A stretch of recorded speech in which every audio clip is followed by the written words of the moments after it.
मोठी बातमी समोर येते। अंबादास दानवेंनी एक पैशांचा व्हिडिओ हा ट्विट केलेला आहे। पैशांच्या बंडलसह कोणते आमदार आहेत असा ट्विट करत त्यांनी सरकारला हा सवाल केलाय। सरकारकडे फक्त शेतकरी कर्जमाफीला पैसा नाही, बाकी सगळं ओके आहे असं दानवे यांनी म्हटलंय।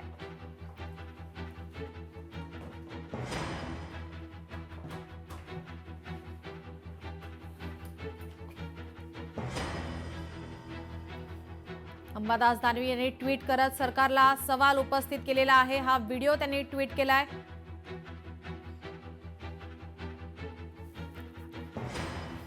आता या सगळ्या विषयी बोलण्याकरता स्वतः अंबादास दानवे आपल्या सोबत थेट जोडले गेले आहेत।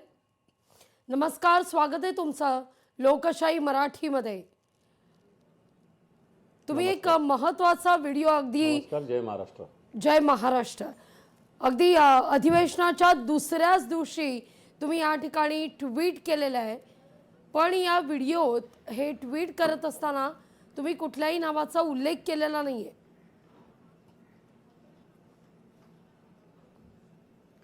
मला असं वाटतं मी प्रश्न केलेला आहे सरकारला की शेतकऱ्यांना मदतीसाठी सरकारकडे रुपया नाही आणि एकीकडे सत्ताधारी पक्षांचे लोक नोटांचा ढीगचा ढीग जशा राशी धान्याची असते तशा पद्धतीतून लावून देवाणघेवाण करतायत। मग हे आमदार कोण? मी हा प्रश्न सरकारला केलेला आहे। सरकारने जर एवढा पैसा जर शेतकऱ्यांना देण्यासाठी नाही आणि एवढा पैसा आमदारांकडे आहे तर हा येतो कुठून? हा एक प्रश्न मी केला आहे। याचाच अर्थ आधी 50 खोके आम्ही म्हणत होतो एकदम ओके, ते खोकेच तिथे पडलेले, बाकी काय? कोण आहेत हे आमदार? दिसतात ते, आता मी सगळी माहिती दिली तर ते कोण, रायगडचे महेंद्र दळवी म्हणून आहेत। महेंद्र दळवी यांच्याशी जेव्हा मी संवाद साधला दानवेजी, तेव्हा त्यांचं असं म्हणणं होतं की अंबादास दानवे हे प्रसार माध्यमांमध्ये चर्चेत राहण्याकरता या सगळ्या गोष्टी करत असतात, ब्लॅकमेलिंग करत असतात, असा थेट आरोप त्यांनी केलाय।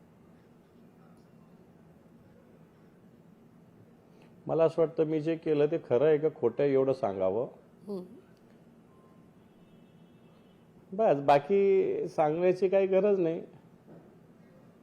मी प्रसार माध्यमांकडे कुठे गेलो? मी ट्विट केलं माझ्या ह्याच्यावरून। मी काही कोणाकडे गेलो नाही, कोणत्या कॅमेराकडे किंवा कोणत्या चॅनलकडे मी गेलो नाही। मी माझं ट्विट केलेलं आहे। आता तो खरा आहे खोटा आहे, तुम्ही आहे नाही आहे एवढंच सांगावं। अगदी अंबादास दानवेजी, या ठिकाणी एका या व्हिडिओमध्ये जो चेहरा दिसतोय, थेट तुम्ही त्यांचं नावही घेतलं, महेंद्र दळवी यांचा चेहरा दिसतोय, पण दुसरा चेहरा दिसत नाहीये। ती दुसरी व्यक्ती कोण आहे? मला असं वाटतं ही व्यक्ती पोलिसांनी शोधली पाहिजे। पोलिसांनी या व्यक्तीला शोधलं पाहिजे, कारण याच्यातली हीच व्यक्ती महत्वाची असं मला वाटतं। ज्या व्यक्तीचा चेहरा दिसत नाहीये ती व्यक्ती फार महत्वाची आहे। कोण असावी? तुम्हाला काय अंदाज आहे? आता व्हिडिओ तुमच्यापर्यंत पोहोचलाय म्हणजे काहीतरी कुणकुण तर लागलीच असेल। मला असं वाटतं मी ट्विट केलेलं आहे। आता जबाबदारी पुढची पोलिसांची आहे, सरकारची आहे। सरकारने हे शोधावं। आता हे मी काय, माझ्याकडे शोध एजन्सी नाही आहे की शोधायला। दानवेंकडे शोध एजन्सी नाहीये, पण दानवे जे काही व्हिडिओ ट्विटच्या माध्यमातून समोर आणतात त्यावेळी मात्र खळबळ उडवली जाते।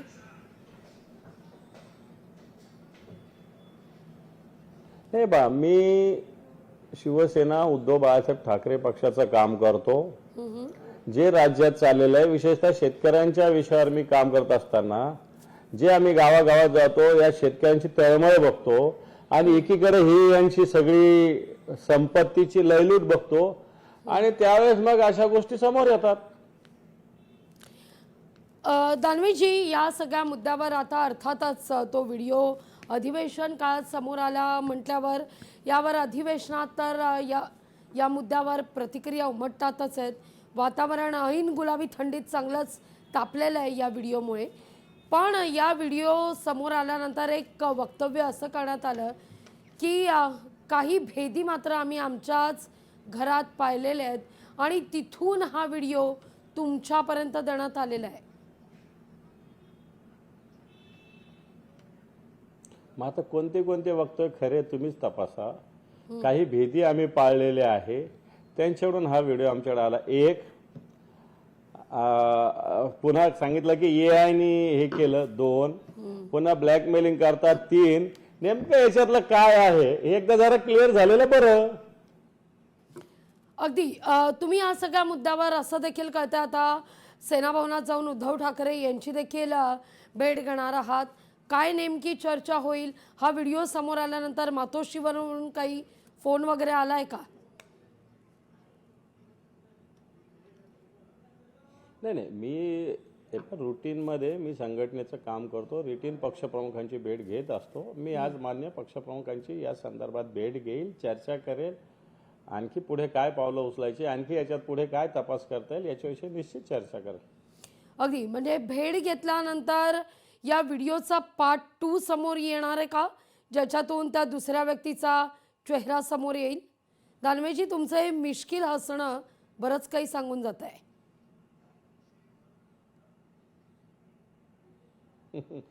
कसं आहे, आता आज मी हे केलेलं आहे, याच्यावर काय काय चर्चा येते, काय काय क्रिया येते, काय काय प्रतिक्रिया येते हे एकदा बघू. याच्यानंतर पुढचं पाऊल काय टाकायचं ठरवू. पण याच्या पुढचं पाऊल सुद्धा टाकू शकेल मी, एवढं तुम्हाला सांगतो. ते येणाऱ्या 24 तासात की आणखीन काही दिवसात? घाई करायची गरज नाही ना त्याला. 24 तास आणि 2 दिवस आणि 4 वेळ भरपूर आहे ना आपल्याकडे, कधी करू. त्याला काय फार घाई करायची गरज नाही त्या विषयासाठी. अगदी या सगळ्या मुद्द्यावर आता संजय शिरसाट यांनी सुद्धा भाष्य केलं आहे. शिरसाट यांचं भाष्य याकरता महत्त्वाचं आहे, मध्यंतरीच्या काळात त्यांचा देखील एक असाच व्हिडिओ समोर आलेला होता, त्यावरून चर्चासुद्धा झालेली होती. अगदी बेडरूमपर्यंत कोण शिरतं, कोण व्हिडिओ काढतं, काय या सगळ्याचा देखील तपास सुरू झालेला होता. आता देखील नेमका हाच मुद्दा जेव्हा समोर येतोय तेव्हा मात्र षडयंत्र आहे या सगळ्यामागे आणि त्यातून या सगळ्या गोष्टी घडल्या जात आहेत. कुठंतरी सत्तेत येण्याकरता, चर्चेत राहण्याकरता केविलवाणा प्रयत्न आहे असा सत्ताधाऱ्यांकडून सध्या सूर आळवला जातोय. मला सांगा, शिरसाटांचा व्हिडिओ त्यांच्या बेडरूमचा आहे. बेडरूममध्ये एकदम जवळची व्यक्तीच बेडरूममध्ये येऊ शकते. कोणतीही व्यक्ती बेडरूममध्ये शिरसाटांच्या कशी जाईल? मग आता जे ते म्हणतात ना घरभेदी, घरातलाच कोणी भेद करणार असेल. आम्ही थोडी शिरसाटांच्या घरी गेलो की शिरसाटांच्या बेडरूममध्ये गेलो की आम्ही असा व्हिडिओ काढला. शिरसाटांच्याच जवळच्या लोकांनी तो काढला असेल आणि आमच्याकडे आणून दिला असेल. दानवेजी थेट विचारते, अधिवेशन केवळ अगदी अधिवेशन केवळ 8 दिवसांचं आहे. अधिवेशनाच्या अगदी दुसऱ्याच दिवशी हा एक व्हिडिओ बॉम्ब तुम्ही टाकलेला आहे, ज्यावरून चांगलंच वातावरण तापलंय. येणाऱ्या पुढच्या 6 ते 7 दिवसात असेच काही छोटे मोठे की मोठे बॉम्ब फुटतील? हे पहा, मी काही बॉम्ब फोडण्यासाठी हे केलेलं नाही, एकदा क्लिअर करतो. मला याच्यातून बाकी कोणत्या माणसाचं वाईट करायचं त्याचं टार्गेट हे पण माझं उद्दिष्ट नाही. माझं सिंपल उद्दिष्ट आहे, शेतकऱ्याला 31,800 कोटीचं पॅकेज दिलं ना, आमदारांना तुम्ही 50-50 खोक्याचं पॅकेज देताना शेतकऱ्यांचं 31,800 कोटीचं पॅकेज पूर्ण करा. केंद्राची मदत मिळवून द्या. एवढंच माझं उद्दिष्ट आहे. बाकी बॉम्ब फोडणे, वातावरण गरम करणे, कोणाचं करणं, मला काही इंटरेस्ट नाही त्याच्यामध्ये. कोणत्या व्यक्तीविषयी माझ्या मनात कोणताही द्वेष नाहीये आणि मी त्याच्यासाठी हे करत पण नाही. अगदी थेट विचारते. खरं तर अशी एक चर्चा सुरू आहे या सगळ्या मुद्द्यावर, विरोधी पक्षनेतेपद कोणाला द्यायचं, अनेक नावं सुद्धा समोर येताना दिसतात. कधी भास्कर जाधव यांचं पारडं तुमच्या पक्षाचं जड मानलं जात आहे, तर कधी तिथं विजय वडेट्टीवार यांचं पारडं जड मानलं जात आहे. कुठंतरी या सगळ्यामध्ये आपली बाजू अधिक भक्कम करण्याच्या दृष्टीनं ठाकरेंच्या शिवसेनेचा हा सगळा प्रयत्न सुद्धा असू शकतो, अशी एक शक्यता आता वर्तवली जाते. तशी चर्चा सुद्धा होतीये. काय वाटतंय तुम्हाला या सगळ्या चर्चा ऐकल्यानंतर? हे पहा, याच्यात दावा वगैरे काही विषय नसतो. याच्यात पक्षाचं धोरण असतं, पक्षाचे निर्णय असतात. शिवसेनेच्या वतीनं माननीय भास्कररावजी जाधव यांचं नाव देऊन 11 महिने झालेले आहे.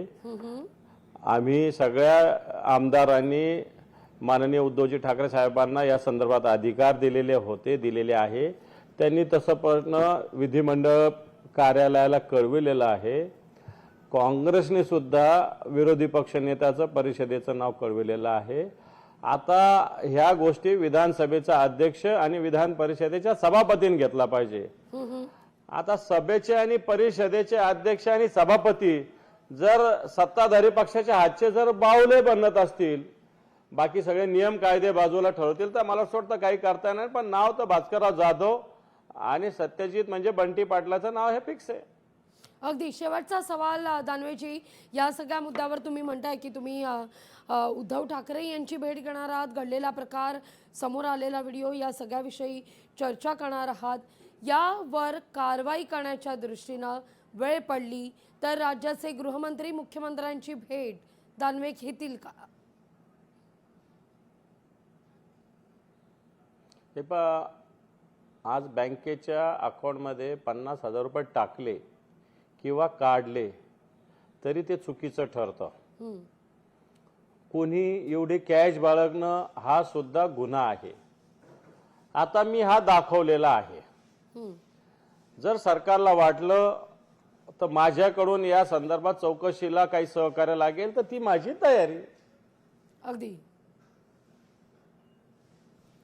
खूप खूप धन्यवाद दानवेजी, आमच्याशी संवाद साधला त्याबद्दल. लोकशाही मराठी ऐका, पहा, जागरूक रहा.